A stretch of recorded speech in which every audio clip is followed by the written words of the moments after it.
இலங்கையில் வந்து ஒரு பிரச்சனை போயிட்டுருக்கு. அவங்களே இருக்கணுமான்னு தெரியல. இலங்கையில் இப்போ என்ன நடந்துட்டு இருக்கோ அது இந்தியாவில் இன்னும் கொஞ்சம் நாள் நடக்கும். அது வரக்கூடிய வாய்ப்புகள் உண்டு தான், அது ஒன்றும் பண்ண முடியாது.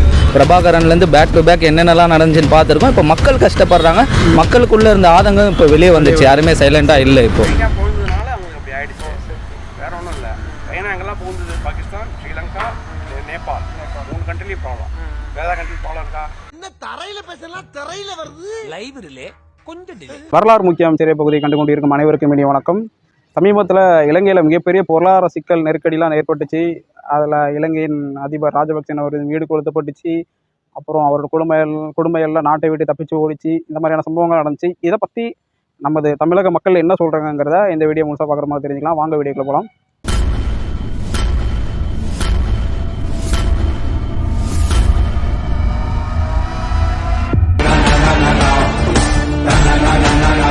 இலங்கையில் ராஜபக்சன் ஒருத்தர் இருந்தார்.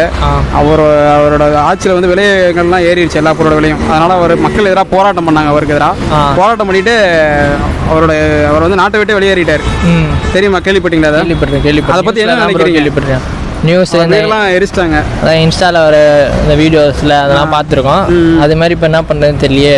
இப்போ யார் இருக்காங்களோ அவங்களே இருக்கணுமான்னு தெரியல. ஐயோ, ரொம்ப வயலன்ஸாக இருக்குது. சரி, ஓகே ப்ரோ, ரொம்ப நன்றி. இப்போ இலங்கையில் வந்து ஒரு பிரச்சனை போயிட்டுருக்கு, தெரியாதா? ஓ, சரி. ஸ்ரீலங்காவில் இப்போ என்ன நடந்துட்டு இருக்கோ அது இந்தியாவில் இன்னும் கொஞ்சம் நாள் நடக்கும், அவ்வளோதான். ஸ்ரீலங்காவில் ராஜபக்சோட வீடு கொளுத்தப்பட்டிருக்கு. அது மாதிரி இங்கேயும் நடக்குன்றீங்களா? ஆட்சியாளருக்கு எதிராக மக்கள்லாம் கிளர்ந்து எழுவாங்களா? இந்த பிரச்சனை விலைவாசி உயர்வாளா? அங்கேயும் அதான் நடந்துச்சு. இங்கேயும் அந்த மாதிரி நடக்க வாய்ப்பு இருக்கா? ஃப்யூச்சரில் என்னன்னு சொல்ல முடியாதுல்ல. இதே மாதிரி போச்சுன்னா நடக்கிறதுக்கு வாய்ப்பு இருக்குது. கண்டிப்பாக இருக்குங்களா? இலங்கையில் வந்து பார்த்தீங்கன்னா ராஜபக்சே அவரோட வீடு வந்து எரிக்கப்பட்டிருக்கு. அவங்க குடும்பமே வந்து நாட்டை விட்டு போயிருக்காங்க. எல்லாத்துக்கும் காரணம் விலைவாசி உயர்வு தான். அதுக்கும் நம்ம நாட்டில் நடக்கிற இந்த விலைவாசி உயர்வுக்கு எதுவும் சம்மந்தம் இருக்கா? அது மாதிரி எதுவும் நடக்கிறதுக்கு இந்தியாவில் வாய்ப்பு இருக்கா? இல்லை, அப்படி இல்லை. இந்தியாவில் நடக்க வாய்ப்பு கிடையாது. இந்தியாவில் எப்பயுமே நடக்காது. மதச்சார்பற்ற நாடு இந்தியா. இந்தியாவில் வந்து அந்த மாதிரி வந்து எந்த மாதிரி ஒரு பெரிய ஒரு அழிவுன்றது எப்பயுமே நடக்காது. இலங்கை சொல்கிறீங்களா, அது வந்து முழுக்க கர்மா தான். இப்போ என்னோட சஜஷன், ஆஸ் பர் என்னோட கன்சர்ன் பார்த்தீங்கன்னா கர்மா தான். அவங்க அந்த மாதிரி பிஃபோராக பண்ணாங்க. நம்ம தமிழின மக்களை வந்து ரொம்ப கொடுமை பண்ணி ரொம்ப கண்ணெதிர்க்கே நம்மளால் எதுவுமே பண்ண முடியல. ஸோ அந்த கர்மா தான் இப்போ பேக் டு பேக் அவங்க ஃபேஸ் பண்ணிட்டு இருக்காங்க, இன்னமும் ஃபேஸ் பண்ண போகிறாங்க. அதில் என்ன ஒரு கஷ்டமான விஷயம்னா பொதுமக்களும் கஷ்டப்படுறாங்க.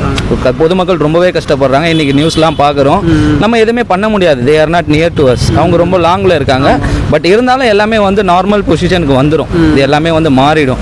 அவங்களுக்கு என்னென்னா அவங்களுக்கு ஒரு விதமாக காட்டுறாங்க, இது நம்ம பண்ணோம், இது நம்மளுக்கு கிடைச்சிருக்குன்ற ஒரு வித்தியாசங்கள் தான், வேறு எதுவுமே இல்லை. இலங்கையில் வந்து பார்த்தீங்கன்னா இப்போ பெட்ரோல் பங்க் எல்லாம் போயிட்டாங்க. அதே நிலைமை வந்து நம்ம தமிழ்நாட்டுக்கும் அந்த மாதிரி வந்துச்சுன்னா அது வரக்கூடிய வாய்ப்புகள் உண்டு தான், அது ஒன்றும் பண்ண முடியாது. இனிமேல் வந்து அது இனிமே குறைக்கிற வாய்ப்புகள் இல்லை. இனிமேல் குறைஞ்சதானு பார்க்கலாமே. நம்ம சிங்களர்கள் தான் ஓட்டு போட்டு தேர்ந்தெடுக்க நம்ம தமிழின மக்களும் கஷ்டப்படுறாங்க. ஆமாம், அதை தான் நான் சொன்னேன். தமிழின மக்கள் நம்ம வந்து அங்கே கஷ்டப்படுறவங்க ஒரு சைடு சந்தோஷமாக தான் இருக்குது. என்னென்னா இதுக்கு முன்னாடி நம்ம அவ்வளோ கஷ்டங்களை பார்த்துருக்கோம். நம்ம பிரபாகரன்லேருந்து பேக் டு பேக் என்னென்னலாம் நடந்துச்சுன்னு பார்த்துருக்கோம். இப்போ மக்கள் கஷ்டப்படுறாங்க, மக்களுக்குள்ளே இருந்த ஆதங்கம் இப்போ வெளியே வந்துச்சு. யாருமே சைலண்டாக இல்லை. இப்போ இலங்கையில் நடந்த இப்போ ஒரு பிரச்சனை, இந்த ராஜபக்சேவோட வீடு எரிச்சிட்டாங்க, அவங்க குடும்பம் வெளியே அப்படின்லாம் சொல்கிறாங்க. அதெல்லாம் வந்து பார்த்தீங்கன்னா விலைவாசி உயர்வால தான். நீங்கள் சாதாரணமாக விலைவாசி உயர்வை சொல்கிறீங்க. இல்லை, ஸ்ரீலங்கா நிலைமையே இந்தியாவோட பண்ணலை சார், அது மாதிரி பண்ணலை. அந்த மாதிரி ஆயிடுச்சே அப்படின்றேன். அங்கேயும் விலைவாசி உயர்ந்தது தான் காரணம் அப்படின்றேன். விலைவாசி ஏன் உயர்ந்தது பார்க்கணும். அது ஏன் உயர்ந்து இப்போ அந்த பாலிட்டிக்ஸ்குள்ளே நான் போகல, அது வேற விஷயம். அதுக்கும் இந்தியாவுக்கும் கம்பேரிசன் இதே கிடையாது, நிச்சயமாக கிடையாது, அறவே கிடையாது. எல்லா வளமும் இல்லை நாடு இது, அறவே கிடையாது. அந்த கம்பேரிசன் அறவே கிடையாது. அதை மட்டும் கொண்டு வந்துடாதீங்க. கொண்டு வந்தீங்கன்னா அது சரியா இருக்காது. இல்லை, இந்தியாவில் வந்து எல்லா வளமும் இருக்குது. ஆமாம், அவங்ககிட்ட நாடு வளமும் மட்டும் இல்லை, இந்தியா எல்லாத்தையும் மேனேஜ் பண்ணி பண்ணுறாங்க. அவங்க அங்கே சைனா போனதுனால அவங்களுக்கு அப்படி ஆயிடுச்சு, வேற ஒன்றும் இல்லை. ஏன்னா எங்கெல்லாம் போகுது பாகிஸ்தான், ஸ்ரீலங்கா, நேபாள் 3 கண்ட்ரிலையும் ப்ராப்ளம். வேற கண்ட்ரி ப்ராப்ளம் இருக்கா? இந்தியாவிலே அருணாச்சல பிரதேசலாம் உள்ள நுழைஞ்சி ஒரு தெருலாம் அதெல்லாம் வேற. அதெல்லாம் நான் சொல்கிறது இந்த எக்கனாமியை பற்றி. ஓகே. இந்த 3 கண்ட்ரியில் சைனா நுழைஞ்சது, நம்ம கண்ட்ரியை நுழைய விடலை. அந்த 3 கண்ட்ரியில் தான் ப்ராப்ளம் இருக்குது. வேறு எந்த கண்ட்ரியில் ப்ராப்ளம் இருக்குது? ஓகே சார், அதனால் அதை பற்றி நான் அந்த பாலிட்டிக்ஸ்குள்ளே போவேன். ஓகே. மெயின் ரீசன் என்னன்னா அது. ஓகே, நம்ம இதை வச்சு பேசுகிறோம். Okay sir, thank you sir.